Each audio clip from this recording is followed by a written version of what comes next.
let's talk about Hahnemuhle. So a while back, I got this is the 100% cotton sketchbook. This is not the regular Academy one. This is supposed to be the professional one. I wanted to get 100% cotton. That's what I have here. The first thing I have to say, I'm a very tactical person. Not tactical, I'm tactile. Those are two different things. The feel of this book is very different from what I expected. I thought it was a fabric. It's actually almost like an etched plastic, like a hardened plastic. It's like nails on a chalkboard. That's not the important part. I want to see what's in this book. What can I do with it? I'm going to take watercolor in here. I'm not going to just do like I usually do with a little bit of watercolor, little bit of ink, and just make some detail. That's not what I'm doing. I'm going to put layers and layers and layers of watercolor here, then go in with ink, then go in with more ink, then maybe do some hashing and hashtagging to really scruff up the paper after I put the watercolor on it to see how that works. And then I might put some pigment marker in here, not alcohol marker, because it's going to go through. I already know that. That's not what this is for. So I want to try just using the pigment markers, like the Pit Artist pens. I'll put some of that on here too and see what happens. This is not going to be a colorful piece.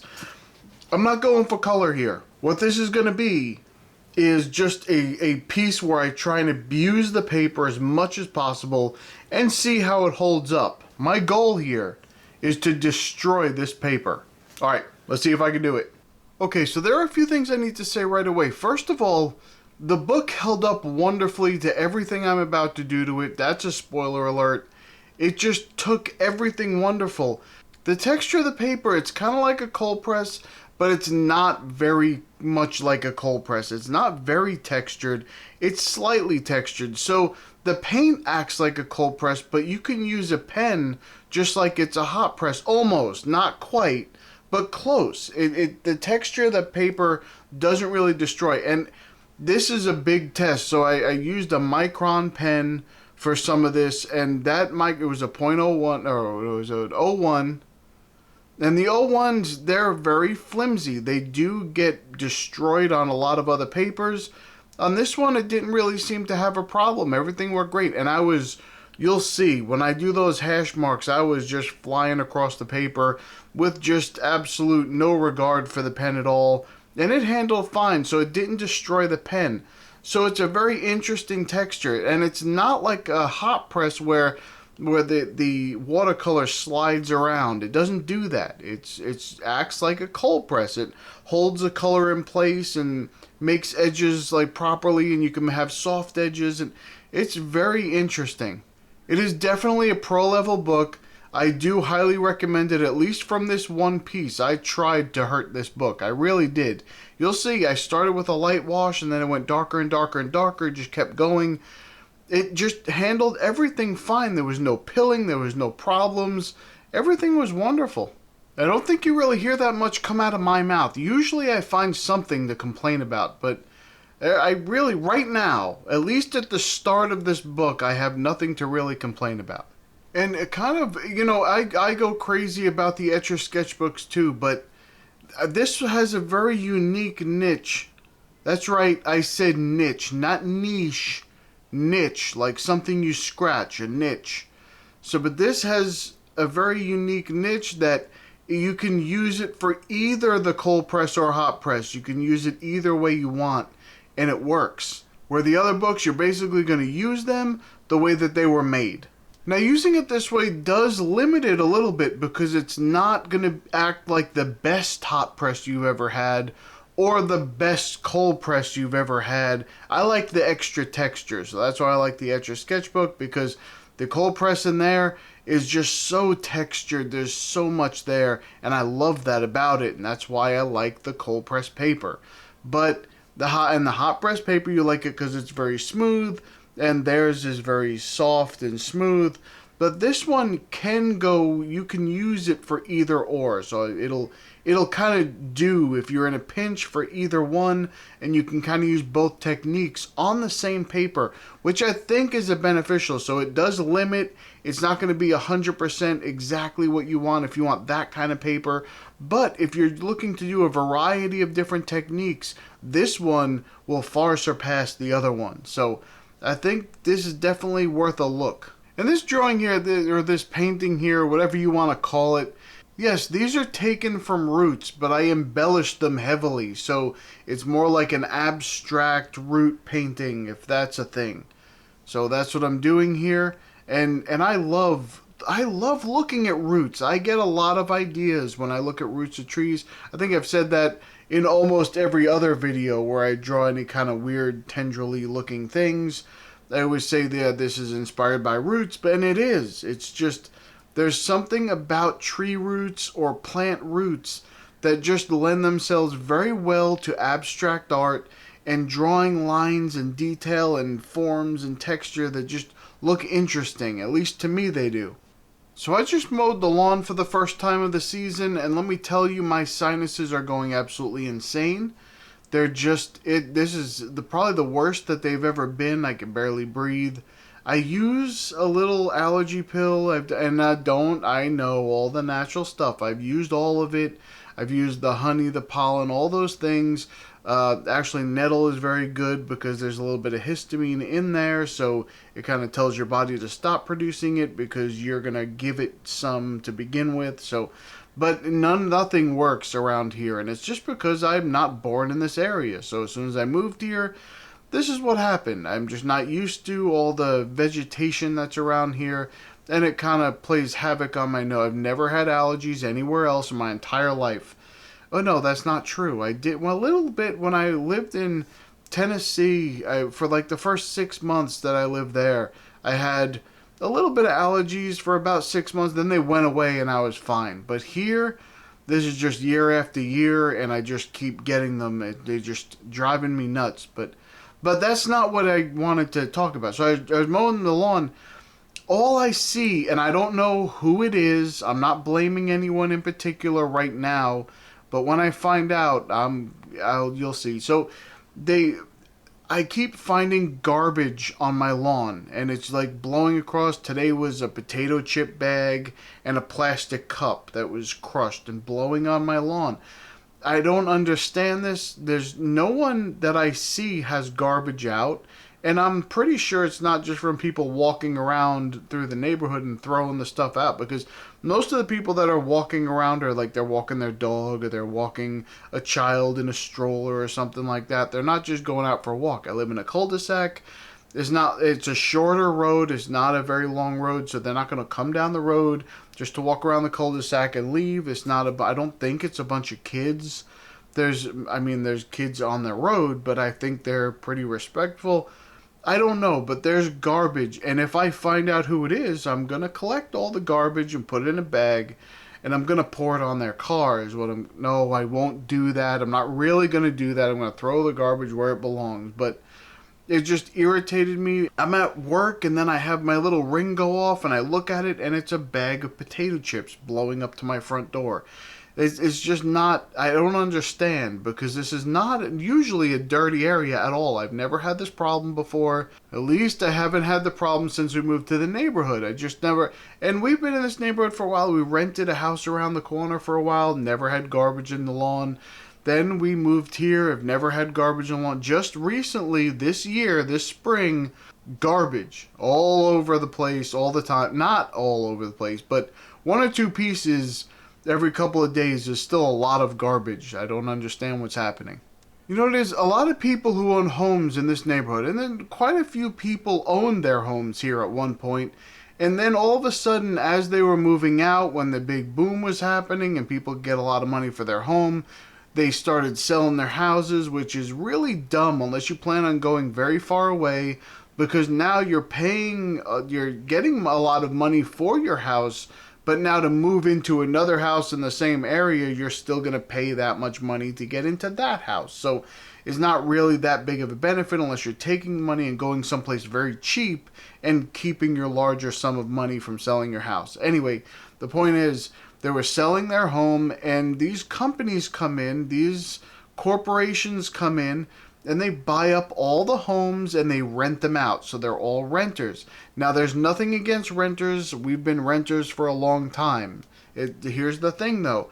A lot of renters do not take any pride in their property or in their neighborhood because it's not really their neighborhood. They're just renting, and they're going to go somewhere else in a couple of years. That's what they're planning to do, especially because most of these corporations raise the rates very quickly.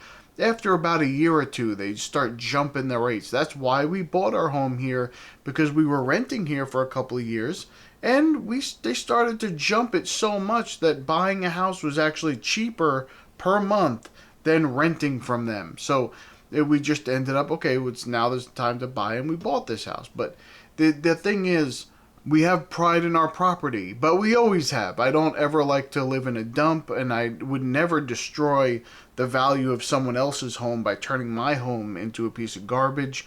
If I was renting and someone else next to me is owning, I would never do that to them. But sometimes people don't care. They just trash their home. It's not theirs anyway. They're going to move out, and then the homeowner has to deal with all the crap that they left there. These corporations don't care, though. They have fleets of people. You see one of them move out, all of a sudden there's a fleet there. They're steaming the carpets and painting inside, doing all this. They get ready in like 3 minutes, and then they can rent it out immediately again. And then that's just how they do it. But most people, they like to live in a clean place, but some people just really don't care. Now I'm going to switch gears a little bit here, but I like, and I'm going to just kind of blend this in, but so I like getting compliments about, oh, you have a nice home. Doesn't have to be terrific, doesn't have to be the greatest thing anyone's ever seen, just nice. When people say, okay, the way you keep your house is very nice. But what I don't get is when people like to give compliments about like the people's hairstyle or something like that. Now, I want you to picture for a moment, you see someone with a new hairstyle and you go up to them, you might as well just say, hey, I'm glad you finally changed your hair, because before, the last 3 years you were wearing your hair like this, you look like crap. I have no idea why you would ever wear your hair like this, but now you have a nice haircut. Now I like your hair. You got it styled a little bit, and now it looks nice. Before, I don't know what you were thinking of. You might as well say that when you tell someone, oh, you got a haircut. It looks nice. What are you going to say? Even if it doesn't look nice, you're going to say, oh, you got a haircut. Boy, that looks like garbage. I don't know who you paid to do that to you, but you should go get your money back and then have them pay for you to go to a real hairstylist and get whatever they did to you undone, because that's what needs to happen. I don't understand. I don't ever say that to someone. I also never say anything about the way someone looks, they lose weight or something. I never bring that up. I'm not saying I don't notice. If someone says, oh, I've been really hitting the gym, whatever, they're begging for a compliment. But anyway, if they say that, then okay, I can tell, yeah, it looks good, whatever. But I don't ever say that to someone, because you have no idea what actually happens. I can't tell you how many times someone is, oh, that person looks great, look at how they, and you're like, no, you don't understand. There's something wrong over here. They're dealing with something. Don't mention how much weight they lost. There's something bad about that. Don't talk about that. I can't tell you how many times in real life that has happened. But people insist on always telling someone, oh, you look good, you lost weight. Don't ever say that to someone. I don't know. I don't ever say that to someone. Maybe people like to hear that, especially when they're working hard at the gym and that kind of stuff. I never say it, because I never know what's wrong with the person, never know what happened. And again, it's not like you're saying, oh, hey, you lost weight. I mean, before, I was going to say something. I was going to tell you to put that down and don't eat that. But I'm glad you did it on your own and you took off some of that weight. Boy, I can't. I don't ever say that to someone. That's an insult. When someone says, oh, look, you look great, you lost some weight, that's an insult. It means you didn't before. That's just how you take it. It's just, that's what happens. I don't ever hope someone says it to me, ever.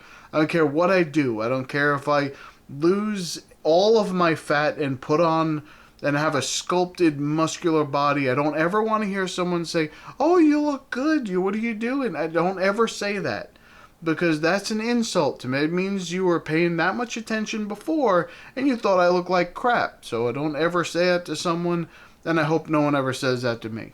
Okay, now here's something else I hear that I don't understand.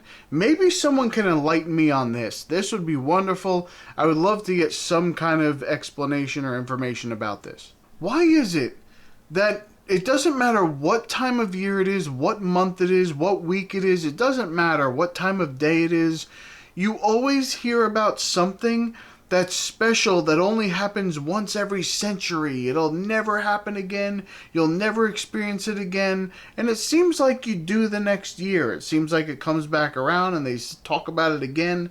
Oh, you'll never experience that again. It's just never going to happen. I think they're distracting you from whatever it is that's actually happening in the world. They just want you to think about what shape the moon is today or what color it's going to be. Do you have any idea? I think it was like 3 months in a row. They're like, oh, it's going to be a, this is going back quite a few years, but they're like, oh, it's going to, the moon's, it's going to be a blood moon tonight. And that never happens. It's so rare. And then the next week it was like, oh, guess what? Tonight's going to be a blood moon. That never happens. You just told me last week it was going to happen. And now you're telling me again. Yeah, I'll show you a true breakthrough. Here's one that you might not have heard of yet. It's new and exciting, even for someone who can't possibly appreciate it as much as most of you can. But Legion Paper is now coming out with a board, an art board. And this, I have this on, this is directly from the company. I have a contact over there I talk to once in a while. And he let me know, I said, hey, because I did hear about the sketchbooks, and I've been waiting for them for a couple of years, and I just check in with them. I say, hey, how are coming along with the sketchbooks? Because they make amazing paper. And if they took all their papers and made different sketchbooks with them, I think it would be a hit. I think they'd have plenty of orders on those books because people love their paper. So, but instead he said, no, we don't have that. But coming soon, we have some art boards, and that's one of my favorite ways to create art. I like creating on artboard. It's fun. It's a little bit better for me than canvas, because when you put stuff on canvas, sometimes it gives a little bit. It's not as, you have to use, it's better to use acrylics and things. I know I've used some watercolor on canvas before, but it's kind of like a once in a while thing. It's not really my thing all the time. Once in a while I like to experiment with it. But with a board, you could put anything on, and yes, I know I could use watercolor ground on the canvas. I understand. But just hear me out here. On a board, you can use anything. You can use the marker, you can use watercolor, you can use acrylics, you can use just a pen and ink. You can use whatever you want on a board. So I'm very excited about that. I can't wait to see it. As soon as it comes out, I will get one and do a review on that, and then give you the affiliate links where you can also go try and see if you like it. So I feel like sometimes I talk about the same things a lot. And that's one good thing about being a newer channel here on YouTube. So few people have actually seen my content that I'm pretty safe just repeating myself from video to video. I'm not trying to do that, but if I do, it seems like it would be okay. And I think I'm going to mention the same thing in another video in the future. And let's see if anyone catches it. If you catch it, I want you to go post in the comments of that video the words "and on," and then include the number of times you've heard it. So let's say in the next video you'd put "and on 2." Now no one else will know what that means, but I'll know. It's like our private little joke. I wonder how many videos I can do that with. Every now and then, I might just try it. So, if you notice it, just put that down in the comments so I see it, and it'll be funny. Okay, so you're the first ones to hear this. Or, maybe you're not, because maybe I've said this before in a previous video, and you're just now in on the joke. Maybe you've never heard this before. I'll keep a tally somewhere at some point. I'm going to look down at the comments. I'm going to see how many times you think I said it, and that person may win something at some point in time. You won't know when I'm going to do that. You have no idea what I'm going to do it, how I'm going to do it, but I will notify you in my reply if that's what I'm doing. So it's just going to be a funny thing to keep up with. And I may have been doing this since the beginning of my channel. So if you haven't watched any of the earlier videos, you may have missed it already. You're going to have to wait for someone else who's been around a little bit longer. I know some of you have, and you may have heard this before, but it depends on how good your memory is. So we'll see how that goes. I feel pretty chatty today. Like I've been talking a lot about random things, and I think I have. But this is just for your entertainment. So this is going to be a longer video because I put a lot of work. This was like a 3-hour process on this thing. So it's going to take a little bit of time. I don't want to condense it too much because it'll just go so fast. It'll be too blurry. So I'm going to just take my time and talk to you a little bit and just let this thing play out a little bit. So here's something else I'd like to ask you. Have you ever gotten an email from a company and the title is something like, "Look at what our customers say about our product," or "Look at what our customers say about our new item," or whatever like that? Isn't that a weird email to get? It is to me, because obviously they're going to pull all the good comments and put it in their email. They're not going to put in the comment from the customer who thought their product was garbage, right? But what about what the other customers say that don't like the product? Does their opinion count? I mean, I go on Amazon, I look up all the bad reviews and see all the bad things that people say, and then I see if I still want to get it. Isn't there almost always someone who rants and raves about how wonderful it is, and then there's someone completely different who hates the product, this is not exactly what they wanted, or even close to anything that they would have wanted, or it didn't work right, and I don't put a whole lot of stock in what people say, especially about art supplies.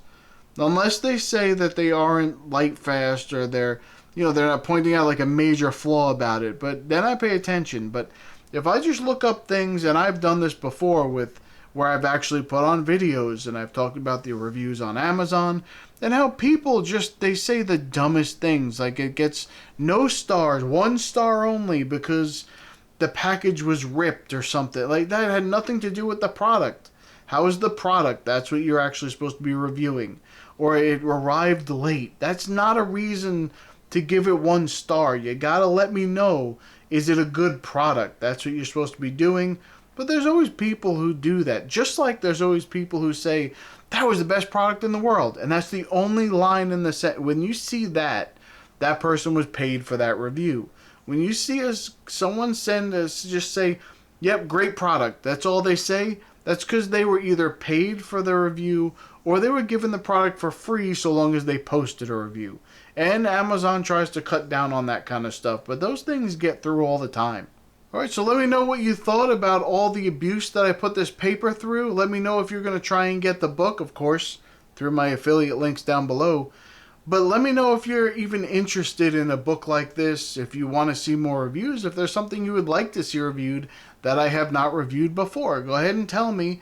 I don't mind. I enjoy trying new things and experimenting. So if you don't want to spend the money on it and you don't want to experiment with it to see if you like it, I'll do it and I'll break something, I'm sure. So thumbs up the video if you think that tonight the moon is never going to look this way ever again in your entire life. You're never going to see it this way ever again. You better look. And maybe it does end tomorrow and you have to say it again to someone and you just wasted everybody's time. But that's okay. You've thumbed up the video, so you haven't wasted my time. Alright, that's about it for me. I'm going to go. I'll see you in the next one. Bye.